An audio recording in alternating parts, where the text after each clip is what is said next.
আসসালামু আলাইকুম এভরিওয়ান। এ পর্যায়ে দেখাবো আমি লেখার বাহিরের সাইড এবং ভিতরের সাইড কিভাবে অন্য কালার দেওয়া যায়। তাহলে আমি যাব ফটোশপের উইন্ডো দিয়ে যাব লেয়ারে। লেয়ার থেকে আমার এই যে বাংলাদেশ লেখা এই জায়গায় লিখে রাখছি, বাংলাদেশের উপরে মাউসের ডাবল বাটন ক্লিক করব। এবার স্ট্রোকে ক্লিক করব। এবার আমি যেই কালার দিতে চাই, আমার এই জায়গায় লাল কালার আগে থেকেই সিলেক্ট করা আছে, লালই দিলাম। এই জায়গায় আউটসাইডে দেওয়া আছে, লাল কালার সিলেক্ট করলাম, ওকে। আউটসাইড আউটসাইডে দেওয়া আছে 3, আমি 5 দিলাম। এটা আরও বাড়বে। যদি আরও বাড়িয়ে দেই 7, 8, তাহলে আরও বাড়বে।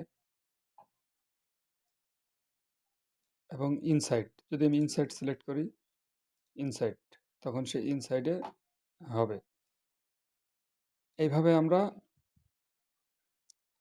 লেখার বাহিরের সাইড এবং ভিতরের সাইড বিভিন্ন কালার দিয়ে করতে পারি। ধন্যবাদ।